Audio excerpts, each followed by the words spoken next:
ذکر کو سب سے پہلے اور سب سے اہم عامل کی حیثیت سے شمار کیا ہے۔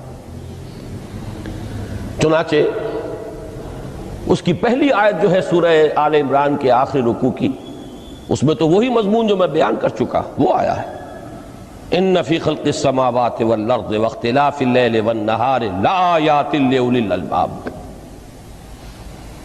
یقیناً آسمانوں اور زمین کی تخلیق میں اور دن اور رات کے الٹ پھیر میں نشانیاں ہیں ہوش مندوں کے لیے۔ ان کے ذریعے سے انسانی شعور کے اندر وہ معرفت رب اجاگر ہوگی، وہ پہلا مرحلہ اب اس نے طے کر لیا، وہ ڈورمنٹ معرفت اب ایکٹیویٹ ہو گئی۔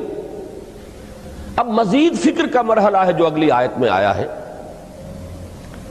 الذین یذکرون اللہ قیاما وقعودا وعلی جنوبہم ویتفکرون فی خلق السماوات والارض ربنا ما خلقت ھذا باطلا سبحانک فقنا عذاب النار۔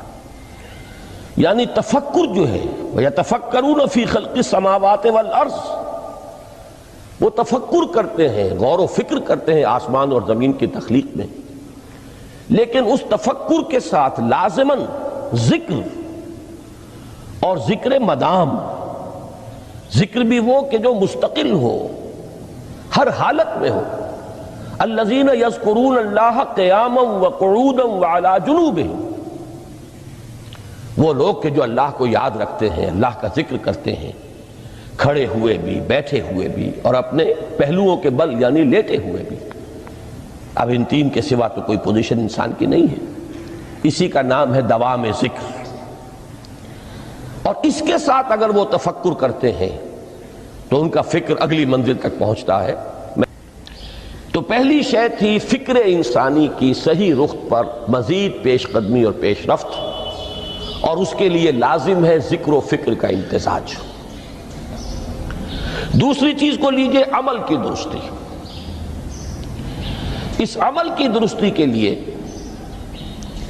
اللہ تعالیٰ کے ساتھ ایک گہرے تعلق کی ضرورت ہے،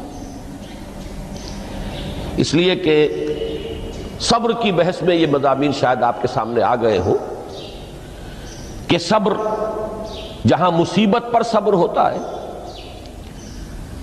تکلیف پر صبر ہوتا ہے، اللہ کے احکام پر جمنا یہ بھی صبر ہے، نفس کی خواہشات کی باغ کو تھام کر رکھنا، کھینچ کر رکھنا یہ بھی صبر ہے، اور استقامت کسی شے پر قائم رہنا یہ بھی صبر ہے۔ تو عمل صحیح پر استقامت کے لیے وَاصْبِرْ وَمَا صَبْرُكَ إِلَّا بِاللَّهِ، اس صبر کی سب سے اہم جو بنیاد ہے، اس کا جو سب سے بڑا ذریعہ ہے، اس کا جو سب سے بڑا سہارا ہے، وَمَا صَبْرُكَ إِلَّا بِاللَّهِ، اس کے لیے ضرورت ہے ایک گہرے تعلق کی کہ اللہ کے ساتھ ایک ایسا تعلق برقرار رہے جو نہ صرف گہرا ہو بلکہ دائم و قائم ہو، مسلسل۔ ذرا ذہول ہوگا تعلق مع اللہ میں، ذرا کمی آئے گی، شیطان کا وار کاری ہو جائے گا۔ اسی کو حضور نے حدیث میں یوں تعبیر کیا ہے تمثیلاً کہ جو دل اللہ کی یاد سے غافل ہے، اس پر فارسی کا وہ مقولہ بھی ہے کہ خانہ خالی را دیو می گیرت، گھر خالی رہے تو جنات اس پر دیو جو ہے آ کر قبضہ جما لیتے ہیں۔ تو خانہ قلب جو ہے اگر یاد خدا بندی سے خالی ہو گیا تو شیطان ابلیس لعین اپنی تھوتنی ٹکا دیتا ہے۔ یہ لفظ آتا ہے سور کے منہ کے لیے تھوتنی، جس طرح اس کا نکلا ہوا سا منہ ہوتا ہے آگے، تو یہ لفظ استعمال کیا گیا کہ وہ اپنی تھوتنی انسان کے دل پر جما کر اور پھوکے مارنی شروع کر دیتا ہے۔ تو شیطان کو موقع ہی تب ملتا ہے جب انسان کے تعلق مع اللہ کے اندر کمی ہو، وہ خانہ بالکل خالی ہو گیا ہو یا اتنا ضعیف ہو گیا ہو کہ کل عدم ہو جائے، گویا کہ نہیں۔ تیسری چیز کی طرف آئیے، روحانی ترقی۔ روحانی ترقی کے لیے میں ایک اصطلاح کے سامنے لا رہا ہوں، اس سے مراد کیا ہے؟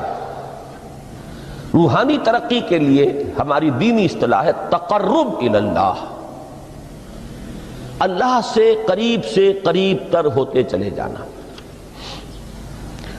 اس پر میرا ایک کتابچہ بھی ہے، تقرب الی اللہ کے 2 مدارج، 2 درجے، جو در حقیقت ایک حدیث نبوی علیہ الصلوۃ والسلام ہی پر مبنی ہے کہ حضور نے ایک درجہ قرار دیا ہے تقرب بالفرائض، فرائض کے ذریعے سے انسان اللہ کا قرب حاصل کرے۔ ایک ہے تقرب بالنوافل، نوافل کے ذریعے سے اللہ کا قرب حاصل کرے۔ ان میں کیا نسبت و تناسب ہے، اہمیت کے اعتبار سے کون بڑھ کر ہے، بلندی کے اعتبار سے کون بڑھ کر ہے، یہ تمام مسائل میں نے اپنی اس تقریر میں بیان کیے تھے جو اس کتابچے میں شائع ہوئی ہے۔ اس وقت میں اس کی تفصیل میں نہیں جا رہا، صرف یہ تذکرہ اس لیے کر رہا ہوں کہ جن کو بھی خواہش ہو جائے وہ اس کا مطالعہ کرے۔ ہماری اس وقت کی گفتگو سے وہ کتابچہ اس جگہ پر منسلک ہوگا۔ تو تقرب الی اللہ، یہ تقرب کوئی فزیکل فینومینن نہیں ہے، جسمانی یا مادی مسئلہ نہیں ہے۔ اللہ سے قرب یہ نہیں ہے کہ کوئی کروڑوں میل کا فاصلہ ہے، اب ہمیں کوئی رسی پر چڑھنا ہے اوپر بڑی محنت اور مشقت سے، فصل تو ہے ہی نہیں، فاصلہ ہے ہی نہیں، بعد ہے ہی نہیں۔ نحن اقرب الیہ من حبل الورید، ہم تو انسان سے اس کی شہرگ سے بھی زیادہ قریب ہیں۔ ہوا معکم اینما کنتم، وہ تو تمہارے ساتھ ہی ہوتا ہے جہاں کہیں بھی تم ہو، بس صرف یہ کہ تمہاری توجہ نہیں ہوتی، تم اور چیزوں میں مشغول و مصروف رہتے ہو، تم ہماری طرف دھیان ہی نہیں دیتے، تم ہماری طرف متوجہ ہی نہیں ہوتے۔ ہم تو مائل بے کرم ہے، کوئی سائل ہی نہیں، راہ دکھلائیں کسے رہنوے منزل ہی نہیں۔ انسان جب متوجہ ہو جاتا ہے اور بڑھتا ہے، آگے پیش قدمی کرتا ہے روحانی اعتبار سے، تو یہ ہے در حقیقت تقرب الی اللہ، اور اسی کو ہم کہیں گے روحانی ترقی۔ اب ان 3 چیزوں کو اگر آپ نے ذہن میں جما لیا، پھر میری بات کی ترتیب اس کو ذہن میں قائم کیجئے۔ ہم چلے کہاں سے؟ کہ دین کے ساتھ اصل مناسبت فلسفے کی نہیں، حکمت کی۔ نمبر 2، حکمت قرآنی کا پہلا اور اہم ترین اور بنیادی مسئلہ معرفت رب کا حصول ہے۔ اس کا نتیجہ شکر خداوندی ہے، اس کا ذریعہ آیات آفاقی، آیات انفسی، اور سب سے بڑھ کر آیات قرآنیہ ہیں جو الذکر ہے، جو تذکرہ ہے، جو ذکرہ ہے۔ لیکن اس پہلے مرحلے کو اگر کوئی انسان بفضل ہی تعالی، اللہ کے فضل و کرم سے طے کر لے، اب اس کے سامنے 3 مسئلے ہیں۔ فکر کی مزید پیش رفت، مزید پیش قدمی صحیح رخ پر، اس کے لیے ذکر اور فکر دونوں کا امتزاج لازمی ہے۔ فقر قرآن اختلاط ذکر و فکر۔ الذین یذکرون اللہ قیاما وقعودا وعلی جنوبہم ویتفکرون فی خلق السماوات والارض۔ دوسری شے عمل کا درست رہنا، نہ افراط و تفریط ہو، عدم توازن ہو، نہ انسان نفس سے مغلوب ہو جائے، نہ انسان جذبات کی رو میں اندھا ہو جائے، نہ انسان ماحول سے مرعوب ہو کر متاثر ہو جائے، صحیح رخ پر اس کا عمل۔ نمبر 3، روحانی ترقی، جو اصل حاصل ہے، جو اصل مقصود ہے۔ نمبر 2 چیز کے لیے تعلق مع اللہ ضروری، نمبر 3 کے لیے تقرب الی اللہ ضروری۔ اب غور کیجئے، ان تینوں چیزوں کا بڑا گہرا تعلق ہے نماز کے ساتھ۔ ان تینوں کے لیے ستون کی حیثیت نماز کو ہے۔ لہذا ایمان کے بعد یا معرفت رب کے بعد حکمت دین کا اہم ترین مسئلہ نماز، صلاۃ۔ اس لیے کہ ایک طرف یہ انسان کو اللہ کے ساتھ ایک گہرے تعلق کا ذریعہ فراہم کرتی ہے، اپنے تمام مصروفیات میں سے، ان مشغولیتوں میں جن میں گم ہونے کا خدشہ ہوتا ہے، نکلو۔ 24 گھنٹے کے معمولات میں سے کم 5 مرتبہ تو لازماً نکلو اور اپنے آپ کو ذرا، اپنے حواس کو بھی، اپنی باطنی کیفیات کو بھی ذرا تازہ کرو۔ اگر کوئی گندگی، نجاست، کسی طرح کی ناپاکی کا کوئی معاملہ ہے، طہارت حاصل کرو۔ طہارت سے تمہارے اندر روح کو بھی بالیدگی ہوگی، تمہارے حواس بھی تازہ ہوں گے، تم گویا کہ بحیثیت کل تمہاری ہستی چاق و چوبند ہو جائے گی۔ وہ کسل، وہ سستیاں، وہ جو ایک کثافتیں ہوتی ہیں، ان سب سے نجات حاصل کرو اور اب اپنے رب کے حضور میں کھڑے ہو جاؤ، اس کے ساتھ اپنا عہد بھی تازہ کرو، اس کی اہم صفات کو بھی اپنے ذہن میں پھر مستحضر کرو۔ یہی وجہ ہے، دیکھیے میں نے جو آیات آپ کو شروع میں سنائی تھی، سورہ لقمان کی 2 آیتیں، پہلی آیت میں اس کا ترجمہ کر چکا، دوسری آیت وَلَقَدْ وَإِذْ قَالَ لُقْمَانُ لِابْنِهِ وَهُوَ يَعِظُهُ يَا بُنَيَّ لَا تُشْرِكْ بِاللَّهِ إِنَّ الشِّرْكَ لَظُلْمٌ عَظِيمٌ۔ اس کے بعد درمیان میں کچھ مضمون آ کر پھر وہ آیہ مبارکہ آئی، یا بنی اقم الصلاۃ وامر بالمعروف وانہ عن المنکر واصبر علی ما اصابک۔ گویا کہ اہم ترین چیز، بنیادی ترین چیز، اللہ کو محض پہچان لینا کافی نہیں ہے، یاد رکھنا ضروری ہے۔ اللہ یاد رہے گا تو فکر صحیح آگے بڑھے گا، اللہ یاد رہے گا اور اس کے ساتھ ایک گہرا تعلق جو ہے برقرار رہے گا تو عمل درست رہے گا۔ بالکل یہی بات سورہ طٰہٰ میں جو پہلی وحی حضرت موسیٰ علیہ السلام پر ہوئی، اور پہلا مخاطبہ ہے، چونکہ حضرت موسیٰ کو یہ انبیاء کرام کے مقدس گروہ میں ایک امتیازی حیثیت حاصل ہے کہ ان سے براہ راست گفتگو ہوئی ہے، اگرچہ صرف ایک پردہ تھا، اوٹ من ورائے حجاب گفتگو ہوئی ہے، لیکن یہ کہ کوئی فرشتے کا درمیانی جو ہے وہ لنک نہیں تھا، براہ راست اللہ تعالیٰ نے حضرت موسیٰ علیہ السلام سے کلام فرمایا۔ کلم اللہ موسیٰ تکلیما، موسیٰ سے تو اللہ نے کلام فرمایا جیسے کہ کلام کیا جاتا ہے۔ تو پہلا مخاطبہ ہے، یہ پہلا مکالمہ ہے، پہلی وحی کہیے، اسی میں یہ الفاظ بھی موجود ہیں، اننی انا اللہ لا الہ الا انا فاعبدنی واقم الصلاۃ لذکری۔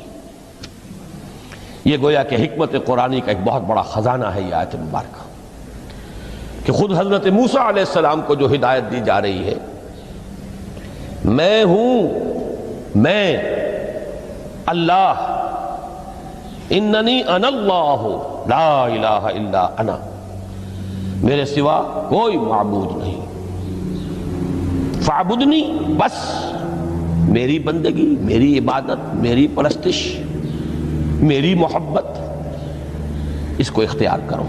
وَأَقِمِ الصَّلَاةَ لِذِكْرِي، اور نماز کو قائم رکھو میری یاد کے لیے۔ بلکہ اسی سلسلہ کلام میں آگے چل کر سورہ طٰہٰ میں آتا ہے، کافی گفت و شنید کے بعد جب حضرت موسیٰ نے کچھ معذرت بھی کی، کچھ دعائیں بھی کی، اللہ نے ایک دعا قبول بھی کی کہ ان کے بھائی کو بھی شریک کر دیا، حضرت ہارون کو بھی۔ اس کے بعد پھر جب فرمایا کہ اب جاؤ فرعون کی طرف، تو اس میں فرمایا وَلَا تَنِيَا فِي ذِكْرِي، اور دیکھنا یہ جو عظیم مشن تمہارے کندھے پر آ گیا ہے، بڑا بھاری اور کٹھن ایک فرض ہے جو تم پر عائد ہو گیا ہے، اس کے لیے سب سے بڑی تمہارے پاس جو قوت کا ذریعہ ہے وہ نماز ہے۔ اقیم فلا تنیا عن ذکری، میری یاد میں کبھی غفلت نہ کرنا، اس میں کبھی کوئی کمی نہ آنے دینا۔ جیسا کہ میں نے عرض کیا تھا کہ جیسے ہی وہ تعلق جو ہے کمزور پڑتا ہے یا منقطع ہو جائے معاذ اللہ، تو پھر انسان گویا کہ شیطان کے لیے ایک لقمہ تر بن جاتا ہے۔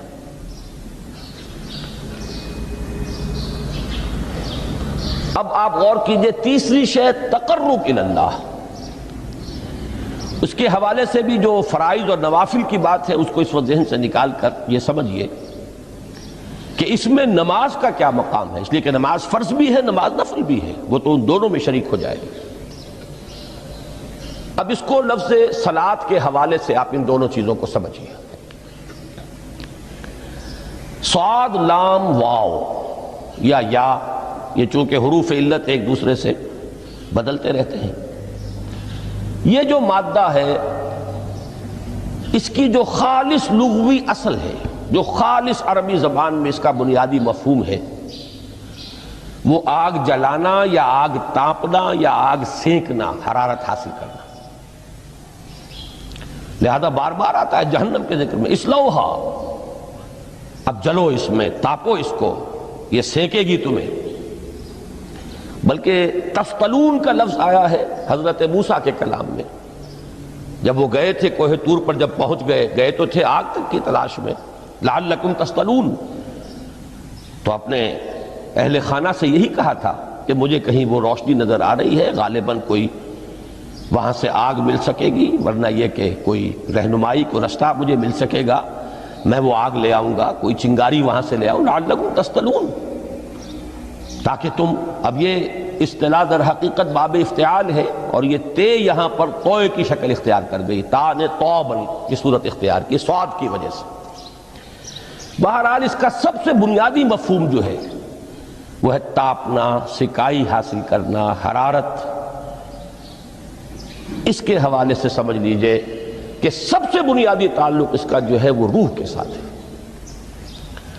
روح میں محبت خداوندی کی آگ اگر ٹھنڈی پڑ گئی ہو، اگر محبت خداوندی کی حرارت میں کمی ہو رہی ہو، تو اس کو اثر نو، جس کو کہ میں آج سوچ رہا تھا تو ایک لفظ ذہن میں آیا کہ جیسے بیٹری اس کو ریچارج کیا جاتا ہے، اسی طریقے سے روح کے اندر محبت خداوندی کی اس حرارت کو اثر نو تازہ کرنا، یہ ہے در حقیقت نماز کا اصل مقصد۔ اس لیے کہ اس لفظ کا بنیادی مفہوم، اصل لغوی مفہوم تو یہ، اگرچہ اس کا سب سے زیادہ کثرت سے جو استعمال ہوتا ہے، اور لفظ صلاۃ جس سے در حقیقت جس تصور پر مبنی ہے وہ ہے اقدام، کسی کی طرف متوجہ ہونا اور پھر دعا۔ صلاۃ کا سب سے قریبی مفہوم لفظی جب بیان کیا جائے گا، اس سے مراد، اس کے معنی، تو دعا اس میں اہم ترین ہے۔ کسی کی طرف توجہ کرنا، مناجات کرنا، گفتگو کرنا، مخاطبہ، مکالمہ، دعا، یہ در حقیقت صلاۃ کا سب سے بڑا اصطلاحی مفہوم ہے۔ لیکن جو اس کا مادہ ہے، صاد لام واو یا صاد لام یا، اس کا اصل مفہوم جو ہے وہ تاپنا، حرارت حاصل کرنا۔ تو ان دونوں کے حوالے سے عرض کر رہا ہوں، وہ تاپنا اور حرارت حاصل کرنا وہ ہے روح کے اعتبار سے۔ وہ جو کہا اقبال نے کہ بجھی عشق کی آگ اندھیر ہے، مسلمان نہیں راہ کا ڈھیر۔ یہ عشق کی آگ جب بجھ جاتی ہے، در حقیقت یہی تو انسان کی روحانی موت ہے۔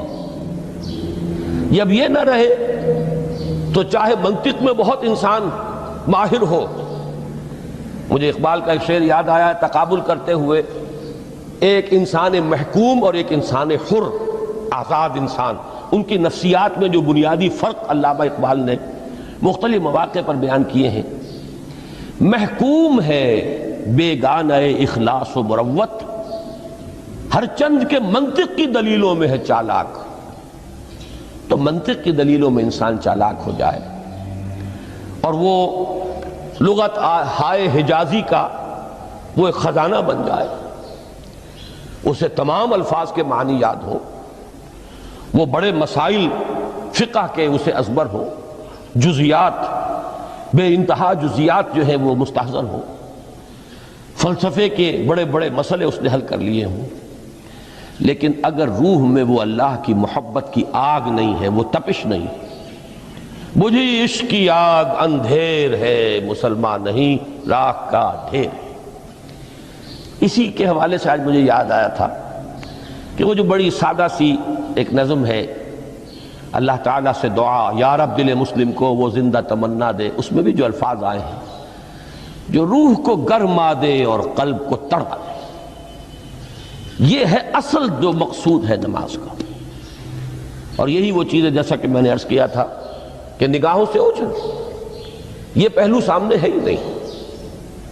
دوسرا پہلو سامنے ہے اور وہ بھی میرے نزدیک بہت اہم ہے، بہت بنیادی ہے، اس میں کوئی شک نہیں. لیکن یہ ہے بلند ترین منزل کہ تقرب الی اللہ. اس کے لیے در حقیقت یہ کس لیے درکار ہے؟ روح کے اندر عشق کی حرارت اور گرمی تازہ ہو جائے. بسا اوقات یہ اندر دب جاتی ہے جیسے انگارہ